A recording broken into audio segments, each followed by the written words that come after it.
go live and to help you in a variety of different ways, different strategies, different tactics that are really, I believe, move the needle for you to be able to build your business. If you're a coach, a consultant, a speaker, an author, a solopreneur, you're in the right place. Today, we're going to talk about video editing apps, and I'm going to I'll tell you first straight out that I'm a bit hesitant to talk about video editing apps, and I'll tell you why in just a moment. Bit of housekeeping before we get to that. If you're watching on LinkedIn, welcome, LinkedIn Live. Viewers on YouTube, if you're watching on Facebook or maybe even on Periscope, the reason that I'm able to take this live stream and put it out to all these platforms at the same time is using Restream. So if you're interested to know more about Restream, just send me a message, DM me privately, or send me an email. I'd be happy to give you some information on how you can get started for free with Restream. It's a great way for you to go live and be able to share your message with more people at the same time. Wendy Buchanan. Hello. Hello, darling. Nice to see you. I can't see you. I don't know where I am here. That's okay. Or love your sweater. I'm not the only one. Love it. So cute. Okay. Deborah's here too. So today we're going to focus on video editing apps. And it's interesting because as I set out to talk about this today, I was hesitant. And the reason I'm hesitant is because I've actually really more philosophically have changed my opinion about whether or not entrepreneurs or solopreneurs should even be editing their own videos. I didn't feel that way before. And for those of you who've been following me for years, I've been teaching video editing. I have a course. I've sold, courses. I've taught people how to edit.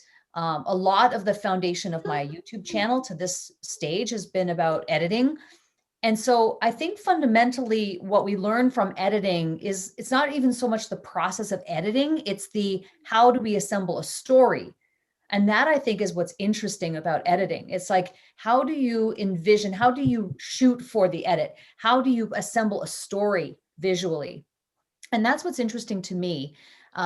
Throughout COVID and throughout 2020, it started to bubble up in me as this idea or this philosophy of like, well, gee, how can I support people to do more video? Because it became very apparent through COVID that more of you need to be doing more videos, but what is fundamentally the problem? Where is the stopping? Where's the obstacle? And the obstacle is always editing. How many of you agree that you don't actually, maybe I'll ask it this way. Show of hands on the screen if you have edited your own videos. Okay. And then show of hands on the screen if you think it's more effort, time than you thought it would be to edit your own videos. Yeah. Yeah, it is. And I'm a self-taught editor myself, but it's taken me years to become what I would consider to be proficient at this point. That didn't happen by creating a few videos. That came from creating hundreds. And actually I did some math recently and I thought, how many videos have I actually edited? And it's well over 1,000 at this point, well over 1,000 videos that I've edited. So, but I'm a self-taught editor and I've spent, so I did have experience in television and I've been in edit bays with other editors and I have written rundowns and I've written scripts that other people have edited. So I'm like familiar with the process, but in terms of actually editing videos, I'm really a self-taught person. So I hesitate to teach this because I'm not really 100% convinced that at this stage, the majority of you should be editing your own videos. But I'm going to, Steve went, whoa. Steve went, whoa, wait a minute. I'm the weird one. I enjoy it. You enjoy it. That's okay. So do I. I actually really enjoy it. I like the creative process of editing. So if you can get through that period of time where it's cumbersome and heavy and complicated, and that can take months and years to become proficient at it, you may well get to a stage like Steve and I are at, maybe where we feel like, I kind of like it. It's fun. It's a confidence thing. Once you have confidence in editing and you understand and you have some projects that you have edited yourself and you go, all right, this is pretty good. This is not too bad. It's amazing how much confidence that can build up in you. And then it might spur you on to want to continue it. But I think that each of us has to take account of, is it the best thing for me to be doing based on the business I want to build? And each of us is going to have a different answer to that question. So I am going to share my favorite editing apps with you and some of the reasons why I like them. And I'm also going to give you a little more of an advanced strategy around how to use them and how I've been using them. That for those of you who do want to edit your own videos, but I would challenge you to think about, is it the best thing for me to be doing? That's just fundamentally why I'm focused this year more on live streaming than ever before. Because my feeling is that if we can get around editing in another way, if we can avoid editing, it allows you to get more of your message out more frequently, more consistently, and get your message in front of more people on a consistent basis if we take editing out of the equation. So you may notice that over on my YouTube channel, I'm probably going to be talking a little less about video editing over the next, who knows, maybe years. And that might come back to hurt me in terms of video views, because I'll be switching a little bit of my philosophy there. But I think that that's what I believe is the way to support more people to do video, is to encourage and support you to go live and do that more frequently and more consistently.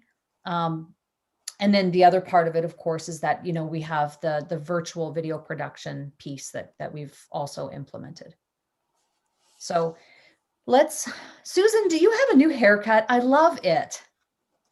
Susan, look at you. Look at Liz is going, yes, I love it.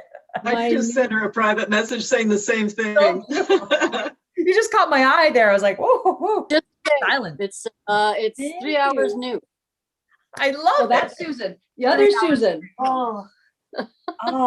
So that means hair salons are open again. Okay. Yeah.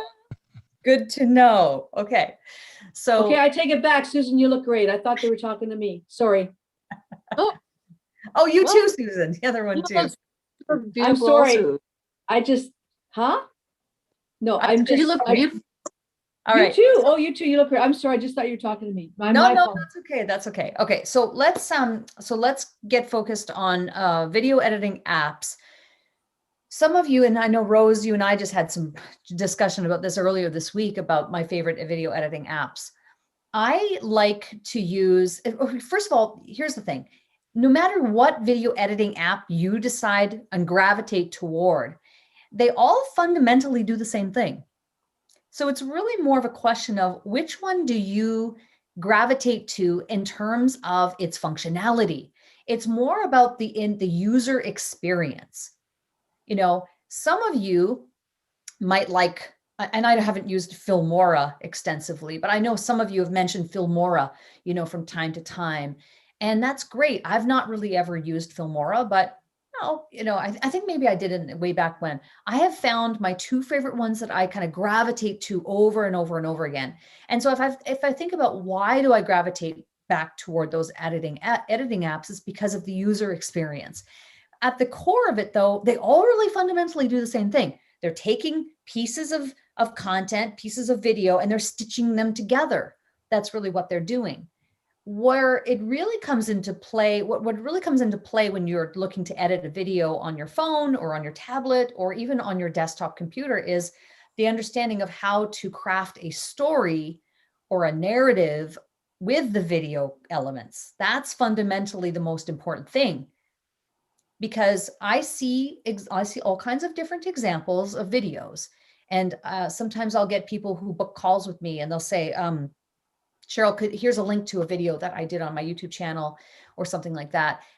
I'll go back and take a look at it. And their idea of a great video is not exactly my idea of a great video, if you catch my drift. So sometimes I'll see examples and they'll say, I'm really proud of this video that I edited. But then I go and take a look at it and realize that there isn't any editing that's happened there. What they did do was record a clip, a segment on a smartphone, and uploaded that to YouTube. That's not editing a video. That's recording a video and uploading it to YouTube. What I'm talking about here is taking elements and piecing them together, cutting and slicing and dicing and assembling and adding elements into the production of a video in order to elicit some type of response, an emotional response, or some type of action, or you're teaching, or you're in most of the cases that in terms of what I teach, it's about teaching and mentoring and how do you add value. So there is a difference. There's a difference between I recorded this clip on my phone and I just pasted it up to YouTube versus a video that was edited. So I think about videos, and some of you on this call, I've created videos for where it requires elements that have to come together in a specific order. So my favorite video editing apps are the following. I like Video Shop, and InShot. Those are my two favorites. I learned about InShot, I don't know, maybe 2.5 years ago, 3 years ago or so, and never looked back. And prior to that, I'm trying to think what I was even using prior to that. Carol, you told us last week about ClipScribe, so you're not mentioning that in this context? No, ClipScribe is a different thing, Maura. It's not a video editing app. Right. Okay. No. All right. Got it. Yeah, no, ClipScribe is a tool to transcribe videos and and repurpose them. Yes. Okay, got it. Yeah. So I like those two, InShot and Video Shop. Now, some of you, and I think Maura, you may have mentioned Filmora. I think it came from you. Some people like iMovie. Some people like just different apps. It's fine.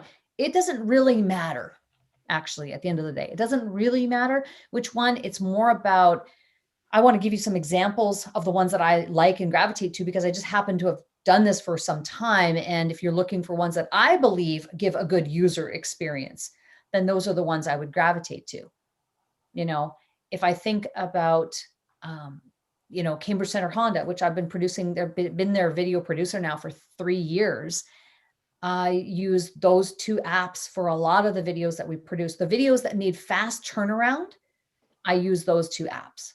Videos that I produce for them that I have a little bit more lead time, either someone on my team will edit, or I'm going to edit on Camtasia and do it on my desktop computer. Today, we're talking about apps, which obviously we're talking about mobile devices, phones and smart and tablets.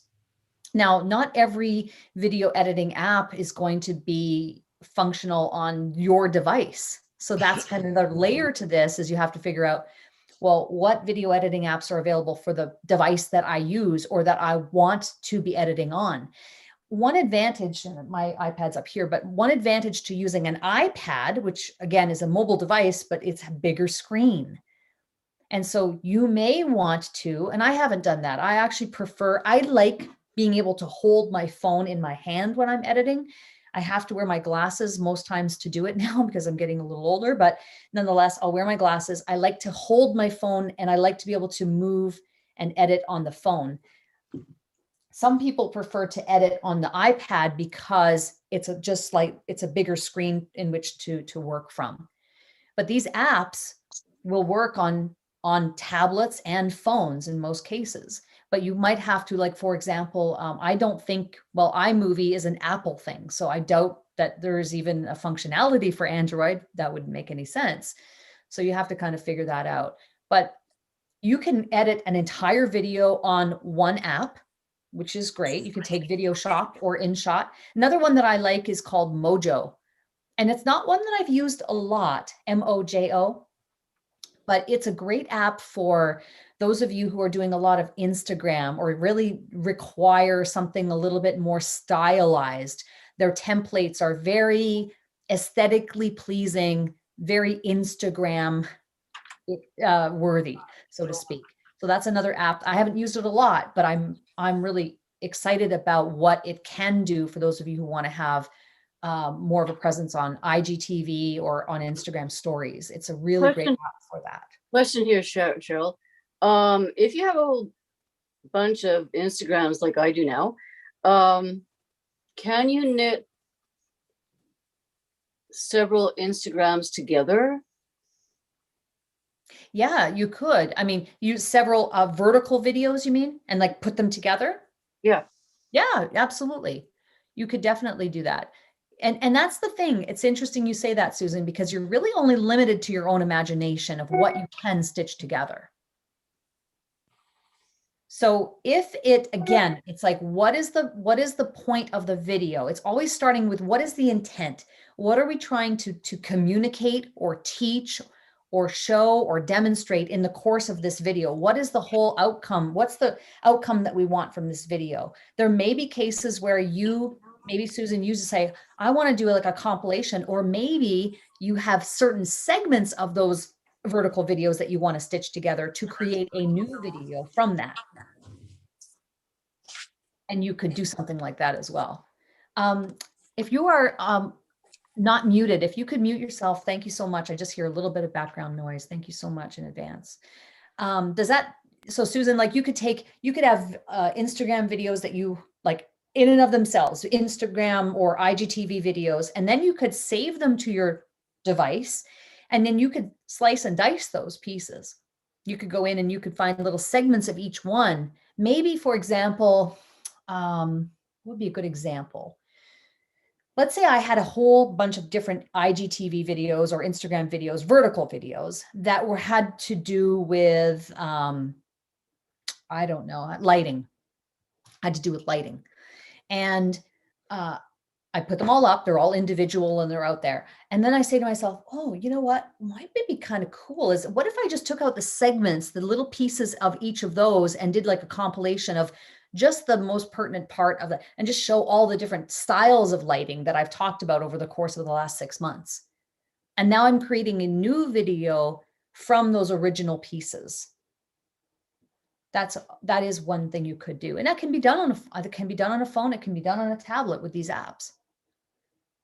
You know, you're taking them and you're just taking the segment and you're trimming off the top or trimming off the bottom, or you're cutting and you're just taking the little segment that you want, and then you're creating something new from it.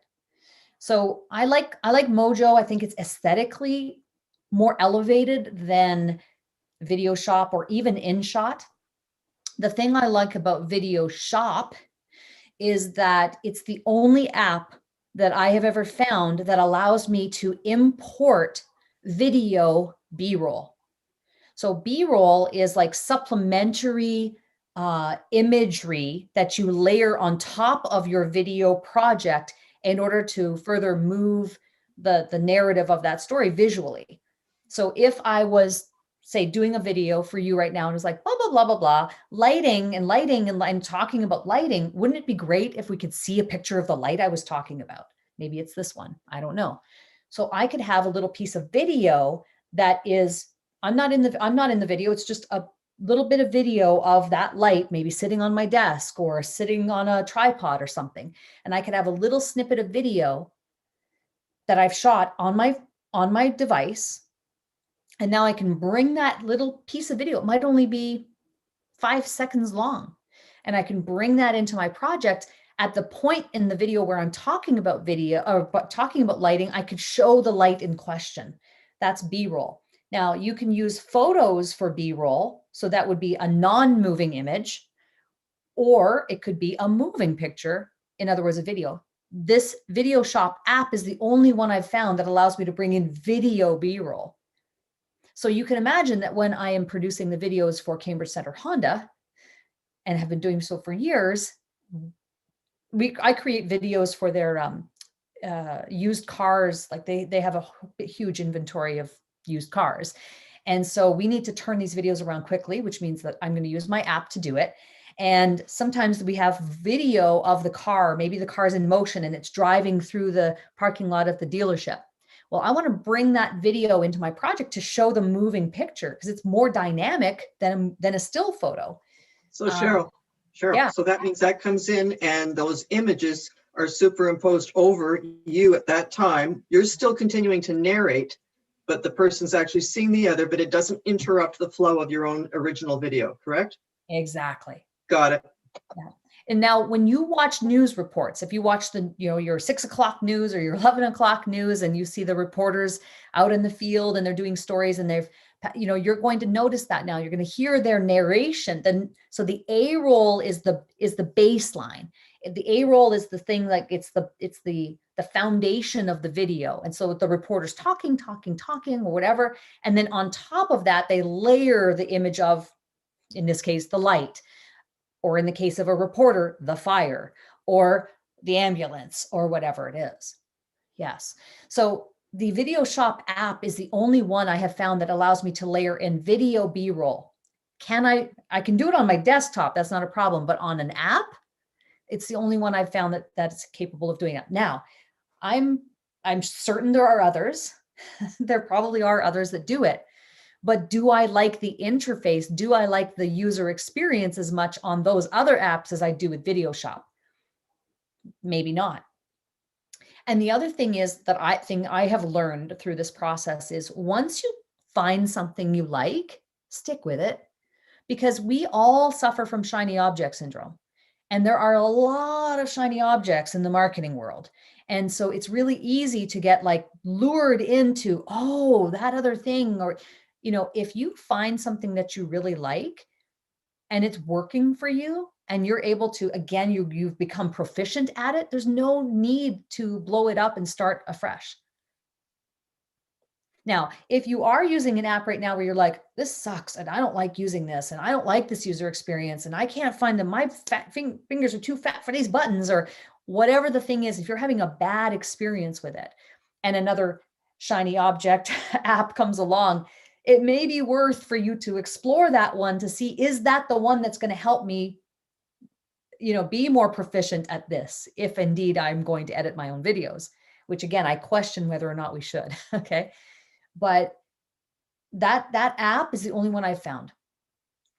The InShot app I love because it's more modern. It has, one of my favorite things about it is that it has music beds that are more, I don't know, they don't sound like elevator music. They sound more modern. They sound like, all right, you know, like it doesn't sound like kind of elevator kind of stuff. So I really like those music beds that they have available through the app. And the other thing I'm going to mention about video editing apps, when I find the ones I like, I upgrade.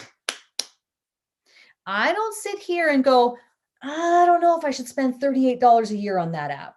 You know, I always upgrade to the non-ad version so that I don't have to be seeing the ad. I don't want to see the ads. I just want to use the app. And you know how it is, right? You get an app and they give you the free version and you get a little bit of functionality. And then they say, okay, you have to upgrade to unlock the rest of the features or to get rid of the ads. When you find an app that you like and if you're going to use it, and you're maybe of more of the mindset of, I am going to edit my own videos, cool, upgrade. Trust me when I say, if you use the app, it will not owe you anything. You will owe it by the end of the year, because these apps far and away are worth those upgrades, whether it's $38 a year or $12 a year or $3 a month or whatever the thing may be. So I always upgrade. I don't like to be editing stuff on my phone or on my tablet and seeing these ads all over the place. So I have a tendency to want to upgrade. And so, yeah, I love InShot for the music beds. It's great, easy to use, easy to manipulate, easy to move the little pieces around. Those are one of the things I really love. Like I said, Mojo app, I haven't used a lot. I've experimented a little bit with it, but it's aesthetically on another level. And I really like that about that. You can do vertical, you can do that. There's animation. There's lots of really interesting things that you can do with it. So I have one more thing I want to share with you, but I just want to check in on the chat, see if there's any questions first before we get to the next section. Susan Jansen, I checked out the editing program suggesting costs over $350. Are they? So are you talking about Camtasia, Susan Jansen? Yeah. And it wasn't for mobile. It wasn't in this category. You just explained that. Sorry. Yeah, no, that's okay. But Camtasia, yes, the desktop editing, yes, that would be about the price. Is it best to, Liz says, is it the best use of my time? The entrepreneurs continue. Yes, it is Always the question, isn't it? Which is really why, Liz, I'm intending this year to really focus more on the live streaming, which is henceforth why we're doing the Go Live challenge, and it's really taking off. By the way, we still have the 50% off promo on right now. So you can get 50% off the Go Live challenge, which starts in March again, on March 1st. So if you're not already subscribed, let me know and I can send you the promo code URL for that. So it's usually $100, it's $50 this month if you register. So if you're not in the challenge, there's no editing on the challenge. The whole point of it is that it's live to circumvent this whole post-production conversation that we're having. So if you are interested, let me know. Let's see. The issue with going live is that your audience has to find the time convenient. While you can record and replay, it can still come across as a rough cut. So Fritz, one of the things that I like to re-emphasize with live is that because there are so many people doing live streaming now, the benefit, in my opinion, isn't as much today, the number of people who are watching live in that moment. The real benefit is the fact that you're circumventing this post-production piece, and the content is able to get out and published and out there without you having to do all the editing.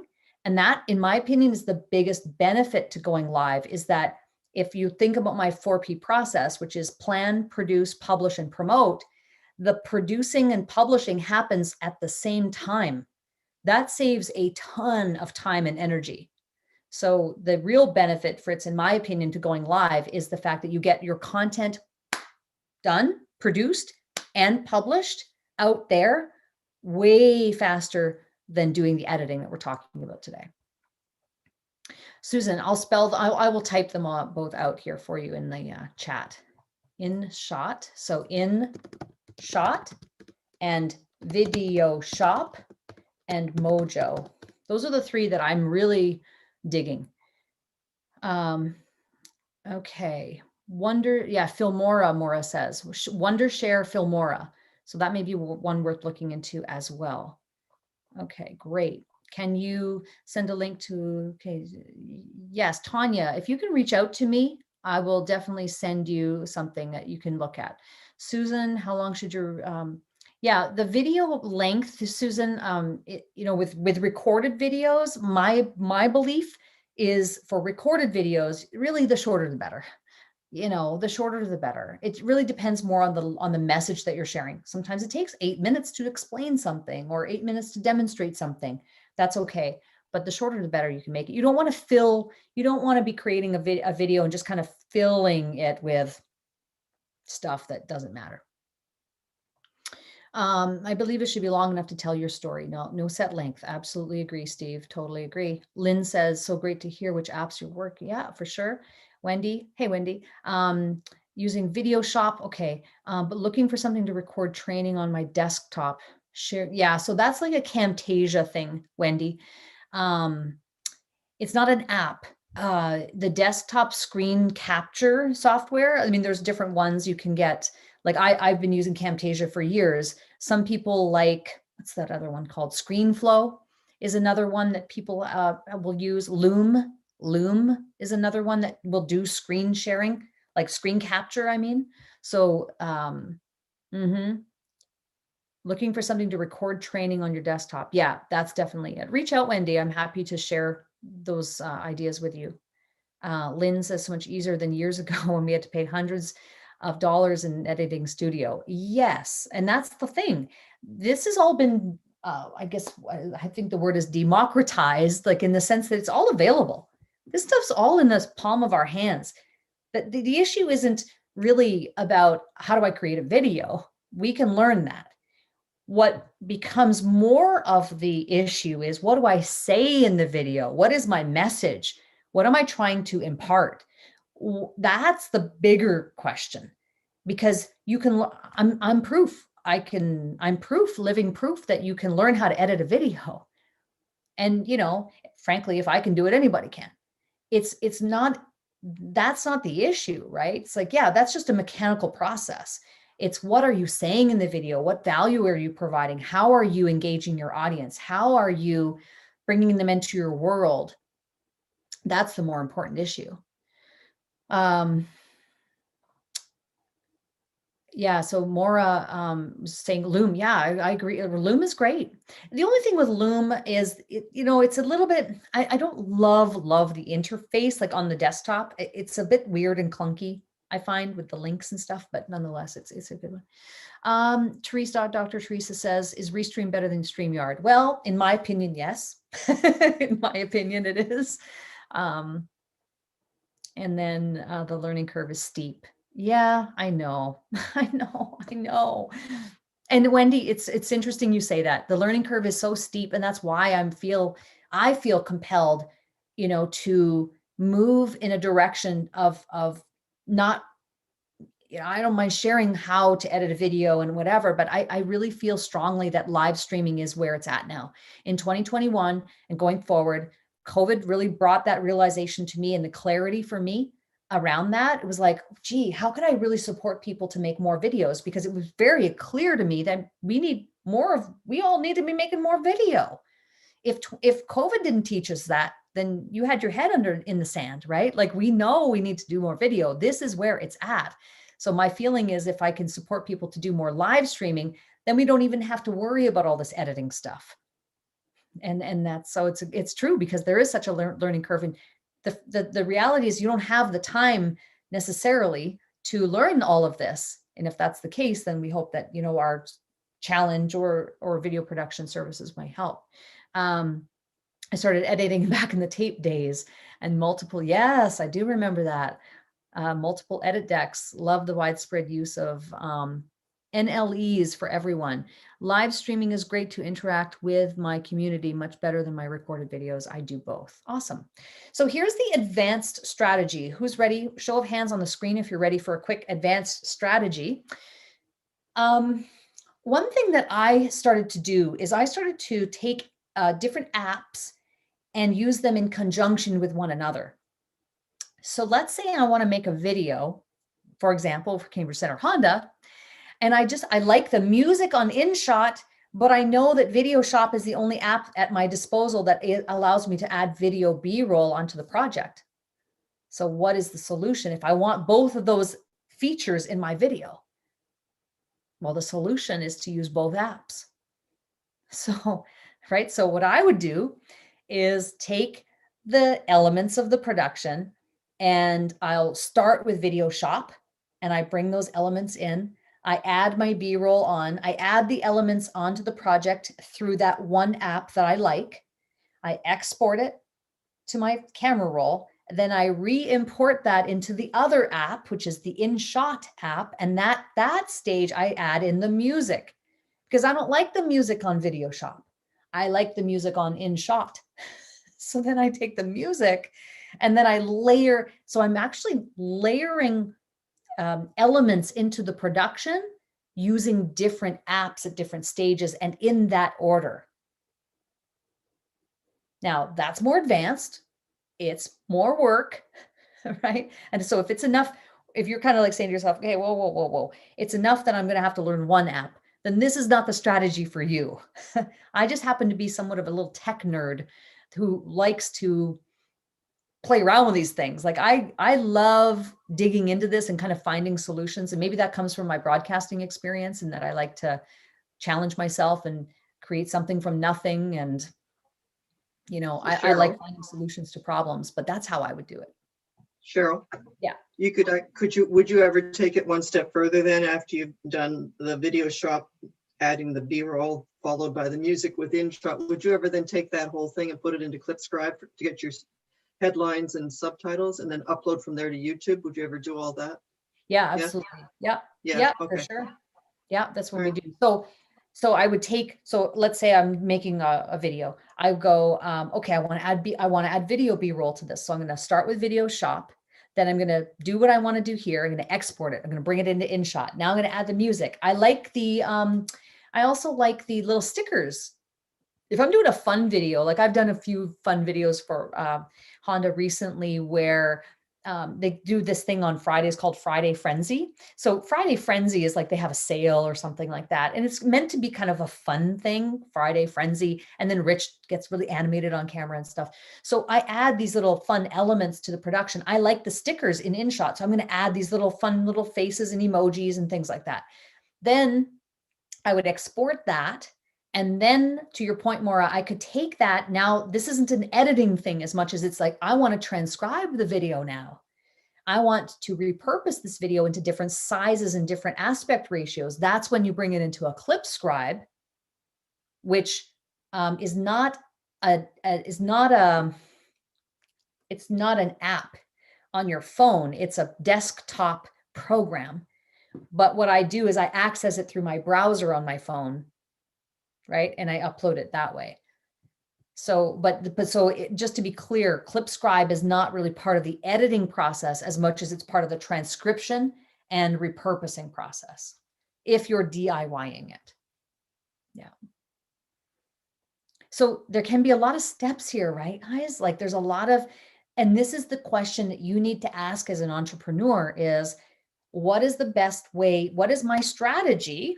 Ultimately, what is my strategy to create the videos that I know that I need to create in order to get in and modernize my marketing and get my message out to more people in the way in which people are consuming content today, like marketing for the year that we live in. You know, and I'm a Prince fan, but I don't want you to market like it's 1999. You know, I'm a huge Prince fan, but market for 2021. Okay. So you have to be thinking about, I need to make videos. We know that. We know you need to make videos. What is the best strategy for you? It may well be that you're in a place where you do need to put in the time necessary and have the strategy and the training necessary to edit your own videos. Maybe. You know, if you're not ready for our virtual video production or something else, you know, the other solution is live, you know, and just, I will put it in the chat and I'll put it in the comments if you're watching on any of the social platforms right now, that we are doing this challenge in March and we're doing a promo. So if you want to join us, I know a lot of you on the call today are going to be joining us. It's exciting. But we're including all kinds of training and accountability and email prompts in there. So do that. You don't have to edit anything there. You can speak and get your message out to more people. Maura? Sure. Yeah. What would you think of offering also a single workshop where you actually do a demonstration of walking through these steps with a short project? Yeah, absolutely. Yeah, I mean, I'm very open to that. In fact, one thing that I'm starting to do in March is I'm going to be opening up in the Facebook group for the challenge every month. I'm opening up office hours. There's going to be a half-hour block, kind of similar to this, but specific to those of you who are going to be doing the challenge and who opt in for that. And I'm going to be opening up 30 minutes of my time every Friday at 2 p.m., I believe it is, to answer any questions you have. And who knows, maybe we could even dedicate some of that time to doing Actually, that's fabulous. I'm thinking of something bigger than that.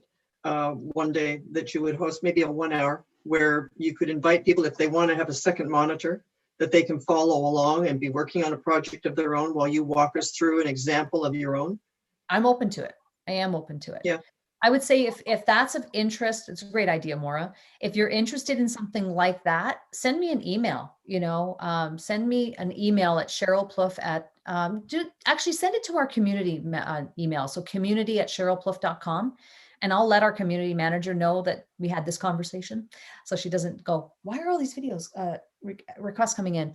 But community@cherylplouffe.com and just say, I'm interested in a video editing workshop. And then let's see, if we get enough requests and enough people are interested in it, we could put something together. Yeah. I might, what might be fun would be for me to actually use a real example, like when my video, like when I'm actually editing a real video, not just for fun, but like actually a video that they're going to be using. Yeah. That process, that would be fun. Definitely. I mean, I'll use Susan Fisher as an example for a second, because Susan's an artist. A video could have her demonstrating different techniques, putting it together with a beginning and end with narrative around what she does and why. and inviting people to do, like, there's an example. It's so concrete and clear because she does something very tangible. Yeah. It gets challenging when you are doing those type of things where because if you're the person who's doing it, if you don't have help and you're the artist, in the case of Susan, she's the artist and she's doing the art, she needs help to have someone record her doing the art. But it's something we could talk about and find some ways and give some solutions for how that might work. But yeah, if anyone's interested in, I don't have any dates that I could say right now, but send an email, community@cherylplouffe.com, and express your interest. We'll put together a little list. I'll ask her to put together a little list if those of you are interested in that. I can do something like that. Cool. Probably, I don't know when, maybe sometime in mid to late March at the earliest, but somewhere in there we could probably do something. Yeah. All right. So show of hands. How many of you are actually doing live streaming right now? Show of hands on the screen. Like, and by that, I mean like on a consistent, regular basis. Okay. Not nearly enough. Not nearly enough. Okay. Consider joining the challenge. Okay. Consider joining the challenge. Reach out to us. The same email, community@cherylplouffe.com. We can help you and get you the URL that you need to register for the March challenge. But, and also let us know if you would like to do something around editing. I'm happy to do that. It's not as much of a focus for us anymore, but I recognize that some of you really are at that stage where you need to know how to do it. And I'm happy to also teach that as well. Okay. Keith, you have a question. It looks like you have your hand raised. No, sorry, I'm good. I was trying to answer your question earlier. Sorry about that. Oh, okay, no worries, no worries. It's all good. Thank you. Well, thanks so much for being here. So again, Video Shop, InShot, and Mojo. Those are my 3 favorites. Those are my go-tos. I go back to every single time. But at the end of the day, find the one that you love. Find the one that the interface works for you. It's really more about what is my message? That's fundamentally the most important thing, is what am I saying? How am I adding value? How am I pushing the needle for my audience, the people that you want to attract into your own tribe? What are you doing? How consistently are you showing up? How frequently are you showing up? Those are the things that really are going to matter the most. You just need to find a tool and build out the skill set to be able to create the videos. But I can teach you that. You can learn that. What you also need to really understand is what am I about? What is my value proposition? Who am I? And what value am I providing into the marketplace? How am I being a thought leader in my space, right? How am I being a thought leader in my space? That's really ultimately what you want to be focused on. So if you join us in the challenge, like I said, we're going to be have a Facebook group, and those are some of the topics that we're able to bat around on the Fridays when we do the live calls. Okay. Have a great rest of your day. Thank you so much for being here for Cash In on Camera Live, and go and have fun. Let me know. Send us an email. Send me a DM. Thank you, Fritz. Thank you so much.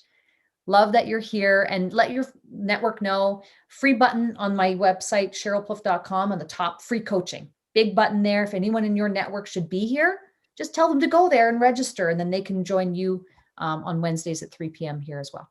Okay. Thank you very much. Have a great rest of your day. Susan, Have a great day. Your hair is amazing. It's rocking. I love it.